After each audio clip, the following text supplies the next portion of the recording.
Começa agora o Jornal das Duas, edição do jornalista Miguel Cordeiro. E Miguel, em destaque, a Iniciativa Liberal quer ouvir o Ministro das Finanças no Parlamento sobre a reentrada do Estado no capital da REN. Diz a Iniciativa Liberal que pode estar em causa, com este negócio, o sacrifício do dinheiro dos contribuintes de forma irrefletida. E por causa disto, a Iniciativa Liberal entrega este requerimento para que se realize uma audição parlamentar a Joaquim Miranda Sarmento. Já foi entregue esse requerimento e pode ler-se que, de acordo com a Iniciativa Liberal, o efeito mais problemático da decisão do Estado de voltar a entrar no capital da empresa responsável pela rede elétrica é o anúncio de que esta decisão resulta de uma estratégia do Governo para reduzir o preço da energia. Sobre isto, a Iniciativa Liberal refere que isso não acontece pela mera entrada do Estado no capital da REN. O partido acrescenta que, no momento do anúncio, Montenegro sustentou que esta operação iria fazer parte do Fundo Soberano Nacional e refere à Iniciativa Liberal que ainda não se conhecem os moldes ou a forma de gestão desse mesmo fundo. E, portanto, a ele quer ouvir o Ministro das Finanças no Parlamento. E o Primeiro-Ministro falou hoje sobre este regresso do Estado português ao capital da REN. Luís Montenegro volta a dizer que será possível baixar o preço da energia. Repetiu que o processo pode contribuir para diminuir o custo da eletricidade, mas explicou que isso não acontece de forma direta. Ninguém diz que é a intervenção na REN diretamente que provoca uma alteração de preço, mas é uma das condições para nós podermos proteger o interesse estratégico de termos uma rede mais resiliente, de protegermos as nossas infraestruturas críticas, de fazermos fluir o sistema de maneira a que ele possa ser otimizado e, sendo otimizado, possa refletir-se depois nas condições de acesso. É isso que nós pretendemos. E Luís Montenegro garantiu que vai disponibilizar todos os elementos relativos à reentrada do Estado no capital da REN para escrutínio do país. Falou o Primeiro-Ministro numa visita à sede da Proteção Civil em Oeiras. E nesta visita à Proteção Civil, Luís Montenegro foi acompanhado pelo Ministro da Administração Interna e fez questão de deixar elogios a Luís Neves. Pelo que diz ser um trabalho extraordinário na coordenação das forças. Luís Neves tem sido alvo de críticas, principalmente sobre o período em que era diretor nacional da PJ, e hoje, ao lado de Luís Montenegro, ouviu elogios, sendo que Luís Montenegro defendeu a atuação tanto de Luís Neves como de todo o governo neste período de combate aos incêndios. Luís Montenegro diz mesmo que quem não repara no trabalho bem feito está desfasado da realidade. O Sr. Ministro da Administração Interna tem feito a esse nível um trabalho absolutamente extraordinário. Nós temos uma forma de estar e uma forma de encarar este fenómeno com elevado sentido de responsabilidade e privilegiando sempre aquilo que é maximizarmos a nossa força de combate e de prevenção. E, portanto, isso muitas vezes pode não ser, tão notado por aqueles que, esses sim, talvez estejam um bocadinho mais desfasados do contexto da realidade do país. Posição do Primeiro-Ministro, que sobre o período de combate aos fogos destaca a diminuição da área ardida em comparação com o mesmo período do ano passado, mas avisa que as próximas semanas ainda vão ser complicadas. E fazemos agora um ponto de situação do combate aos fogos. Há, a esta hora, 3 grandes incêndios a preocupar as autoridades. Sendo que no Grande Porto, em Santo Tirso, continua ativo o fogo que começou ao final da tarde de ontem em Rebordões. O comandante dos bombeiros voluntários tircenses, Vítor Pinto, dá conta de um grande perímetro de incêndio e de uma falsa sensação de acalmia no terreno, marcada por várias reativações. Mais ou menos 900 hectares de área, o que dá um perímetro muito extenso. E isto provoca muito desgaste dos meios e muitas reativações. Vivemos já desde o período da manhã, não temos uma frente de incêndio severa, mas temos pequenos pontos que vão reativando. Portanto, vivemos aqui numa falsa acalmia, parece que o incêndio está muito dominado, mas não, porque a cada momento temos uma reativação, portanto não podemos descurar, estamos a consolidar para que durante o dia 2 conseguiremos garantir aqui a consolidação. Declarações de Vítor Pinto, à RTP Notícias, comandante dos bombeiros voluntários tircenses. No terreno deste incêndio estão mais de 2 centenas de operacionais apoiados por cerca de 70 meios terrestres. O fogo da Torre de Moncorvo continua a mobilizar o maior dispositivo de combate a incêndios nesta altura. São quase 420 operacionais, apoiados por 135 veículos e 5 meios aéreos. Começou no sábado este fogo, alastrou-se para Carrazeira de Anciães no domingo, já no distrito vizinho de Bragança.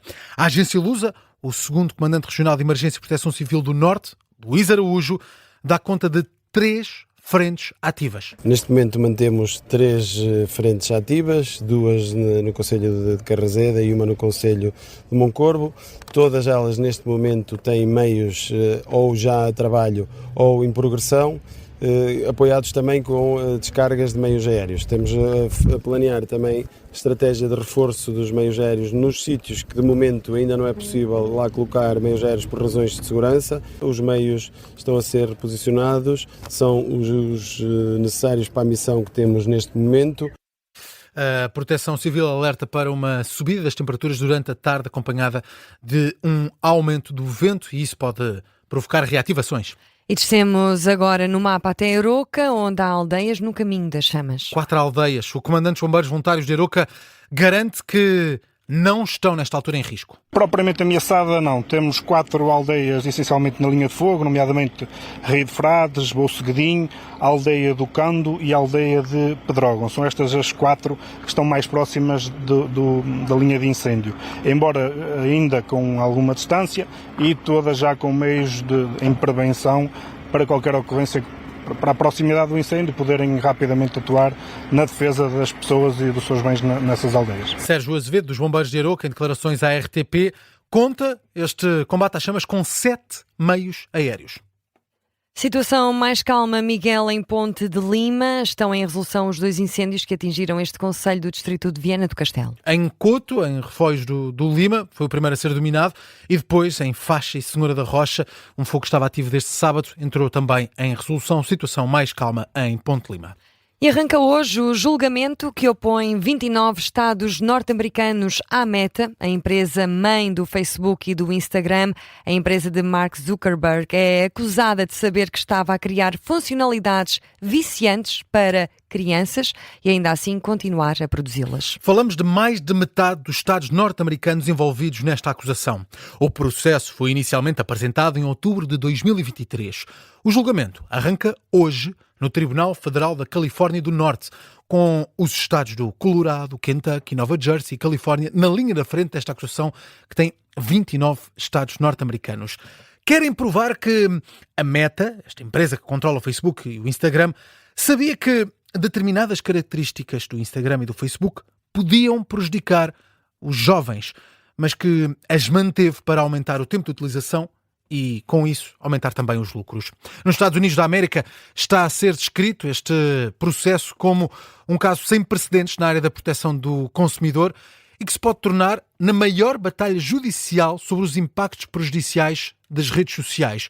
O jornalista Ricardo Lopes explica-nos este caso. São 233 páginas de acusação. Um dos procuradores-gerais envolvidos descreve-o como o maior processo de proteção do consumidor da história dos Estados Unidos. Os 29 estados acusam a Meta de ter concebido e aperfeiçoado funcionalidades capazes de prender a atenção das crianças durante muito tempo. Falamos de scroll infinito, notificações constantes, gostos, algoritmos de recomendação ou até filtros que permitem alterar a própria imagem. A acusação diz que a empresa conhecia os riscos associados, mas que se recusou a abandonar estas funcionalidades de modo a maximizar os ganhos financeiros. De acordo com o jornal britânico The Guardian, se a empresa perder o processo, as sanções podem atingir os 200 mil milhões de dólares, um valor semelhante às receitas da Meta durante todo o ano passado. Contas que Mark Zuckerberg contesta, diz que este valor é manifestamente desproporcional, acusa os estados de não estarem verdadeiramente preocupados com os jovens utilizadores. A Meta rejeita totalmente as acusações, diz que está a ser responsabilizada por problemas de toda a indústria. As sanções podem ir além do dinheiro. Os estados querem que a Meta seja também obrigada a alterar o funcionamento das plataformas para torná-las mais seguras para as crianças. Começam hoje as alegações iniciais e a apresentação do caso, um julgamento que deve prolongar-se durante 6 a 8 semanas e por onde deverão passar alguns dos principais rostos da empresa. Mark Zuckerberg, o presidente executivo da Meta, e Adam Mosseri, responsável máximo pelo Instagram, estão entre as testemunhas. Os dois deverão depor em tribunal, embora ainda não sejam conhecidas as datas dos depoimentos. Arranca hoje o julgamento que opõe em tribunal a Meta e 29 estados norte-americanos. E é assim que fechamos o Jornal das 14h, edição do jornalista Miguel Cordeiro.